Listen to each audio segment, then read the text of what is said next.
కవిజోళ్ళు అందరికీ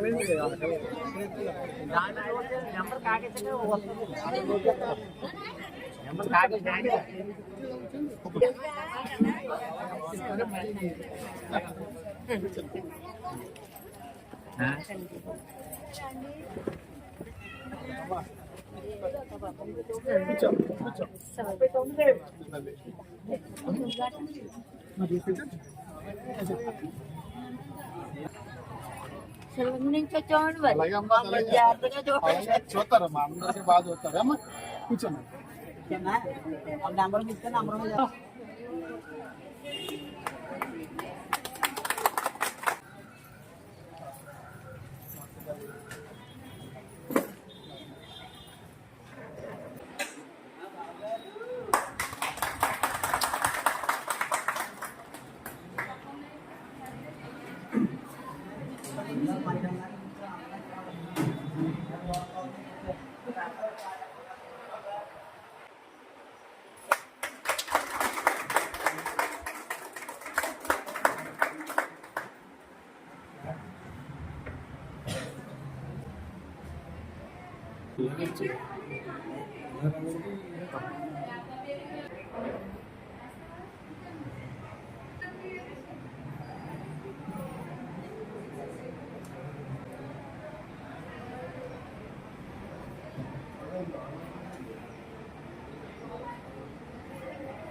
చుట్టం కదా అందరూ మాట్లాడుకోవచ్చు.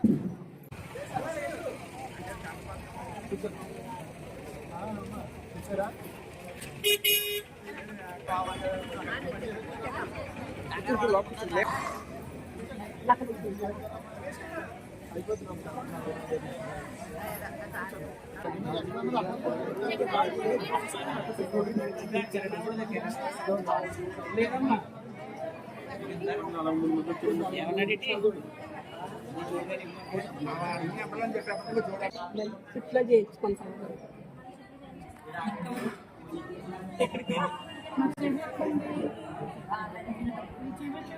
వేసారు కదా కళ్ళు మూసుకుని కూర్చుంటే 5 నిమిషాలకి మళ్ళీ వచ్చేస్తాను అలా పావండి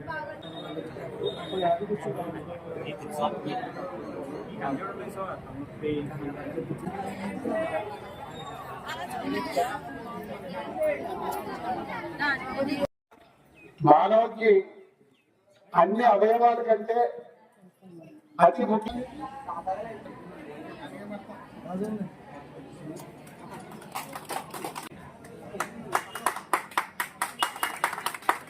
అన్ని అవయవాల కంటే అతి ముఖ్యమైనది కన్ను.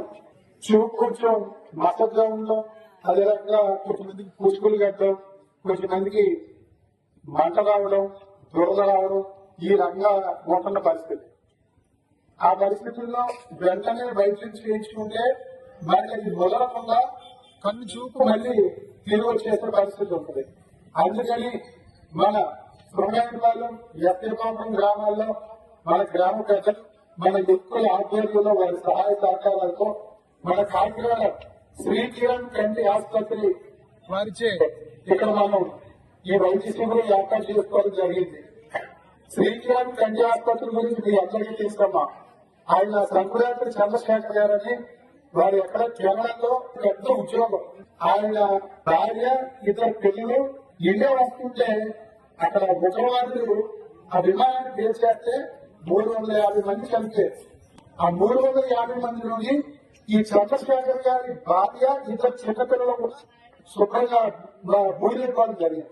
నా భార్య పిల్లలు ఎలాగో లేరు, నా యావత్ ఆస్తి కూడా ఈ యొక్క పేదల కళ్ళు బాగుండేలాగా నిరుపేదలందరికీ వైద్యం జరిగేలా చేయాలని చెప్పేసి ఆయన ఎంతో సేవ చేస్తా ఉన్నారు మహానుభావుడు స్వప్రయాత చంద్రశేఖర్ గారు. ఈ దొంగపాలు ఎస్తమాబులే కాకుండా ఇంకా పక్క గ్రామాలు చాలా గ్రామాల నుంచి వచ్చారు. మిమ్మల్ని అందరినీ కోరేది మన అందరికీ చాలా పనులు ఉంటాయి, ఎన్నో సమస్యలు ఉంటాయి. నాకు ముందు చూపించేయండి, నాకు ముందు చూపించేయండి అని ఏమనకుండా ప్రతి ఒక్కరికి చూస్తారు. మధ్యాహ్నం 2 గంటల దాకా చూస్తారు. పనులు మనుషులు చేస్తారు. చేసిన తర్వాత మీకు కలజోడు పడతా ఆపరేషన్ పడతామని చెప్తారు. ఏమీ అవసరం లేదు అంటే ఏం అవసరం లేదమ్మని చెప్తారు. జగన్లో కిరణ్ హాస్పిటల్కి వెళ్తే మళ్ళీ అక్కడ మీకు కలజోడు అంటే ఇక్కడ కలజోడు పడతా పడదా అన్నది ఇక్కడ పరిస్థితి జరుగుతుంది. కలజోడు పడడంతా అంటే మనకి ఏ కలజోడు వేయాలన్నది అక్కడ నిర్ధారణ చేస్తారు. నిర్ధారణ చేసి మీకు అన్ని కొలతలు అయితే అక్కడ తీసుకుని మీకు కలజోడు మళ్ళీ 2-3 రోజుల్లో మీకు ఉచితంగానే ఒక్క రూపాయి డబ్బులు ఎవరో తీసుకోకుండా ఎంత మంది అయితే అంతమందికి కూడా కలజోడు ఉచితంగా ఏర్పాటు చేయడం జరుగుతుంది. ఆపరేషన్ పడద్ది కంటికి అన్న వాళ్ళకి రేపు ఉదయం పుట్టుకుంటే 6 గంటలకల్లా ఇక్కడికి వచ్చారు. ఏ ఊళ్ళో సరే మళ్ళీ బస్సు ఇక్కడే బయలుదేరుతుంది. రేపు ఉదయం 6 గంటలకి 6 గంటలకల్లా ఇక్కడికి బస్సు ఎక్కాలమ్మా. మీరు కూడా ఎవరో రావట్లేదు కూడా మీరు వస్తే సరిపోద్ది. మీరు జత బట్టలు తెచ్చుకుని సంచితో వచ్చేస్తే సరిపోతే ఈ శ్రీకరణ్ హాస్పిటల్ బస్సు మీద వాడే తీసుకెళ్లి రేపు ఆపరేషన్ చేసి రేపు రాత్రికి అక్కడే ఉంచి మళ్ళీ ఎల్లుండి ఒకసారి మళ్ళీ అందరికీ పరీక్ష చేసి ఆపరేషన్ ఎలా సెట్ అయిందో చూసి మళ్ళీ ఎల్లుండి 11-12 గంటలకల్లా బస్సు మీద మళ్ళీ ఇక్కడే దించేస్తారు. కాకినాడ ఆపరేషన్ చేసే దగ్గరికి తర్వాత మీరు వచ్చేట పరీక్ష చేసేటప్పుడు కూడా అన్నిటి ఉంటారు. ఏమన్నా తేడాపడాలు ఉంటే కానీ ఏమన్నా ఉంటే మళ్ళీ అక్కడ మీకు చెప్తారు. మళ్ళీ మీరు కంగారు వల్ల నాకు కూడా చెప్తారు కాబట్టి దాన్ని బట్టి మళ్ళీ ఏం చేయాలో చేయొచ్చు. మీరు అందరూ కూడా ఏ రకమైన ఇబ్బంది పడద్దు, ప్రశాంతంగా హాయిగా సంతోషంగా అన్ని పరీక్షలు చేయించుకోండి. అందరికీ సక్రమంగా జరుగుతుంది. ఆపరేషన్ అయిన తర్వాత 10 రోజుల పాటు ఇంచుమించు గంటకి ఒకసారి ఒక చుక్క కంట్లో వేసుకోవాలి. నల్లకల్లుడు ఇస్తారు, నల్లకల్లుడు పెట్టుకోవాలి. ఇంచుమించు ఒక 2 నెలల పాటు డైరెక్ట్ గా ఎండలోకి మనం వెళ్ళి సూర్యుడిని చూడకూడదు. మనం ఆపరేషన్ అయిన తర్వాత అది సెట్ అవ్వాలి కాబట్టి ఏమో అన్ని జాగ్రత్తలు అక్కడ కూడా చెప్తారు. ఈ కార్యక్రమాన్ని మరి విజయవంతం చేసుకున్న శ్రీకరణ్ హాస్పిటల్ సిబ్బందికి, మన గ్రామ నిర్వాహకులందరికీ, మన గ్రామ సర్పంచ్ గారికి, మన ఆలయం నిర్మాణ ప్రదాత గణపతి గారికి, మా అందరికీ కూడా పేరు పేరున హృదయపూర్వక కృతజ్ఞతలు తెలియజేసుకుంటూ ఎవరికి అసౌకర్యం జరగకుండా ప్రతి ఒక్కరూ కూడా అందరూ వెళ్లే వరకు డాక్టర్లతో సహా వెళ్లే వరకు మన హాస్పిటల్ కూడా ఉండి దగ్గరుండి జయప్రదం చేయాలని చెప్పేసి తీసుకుంటాను.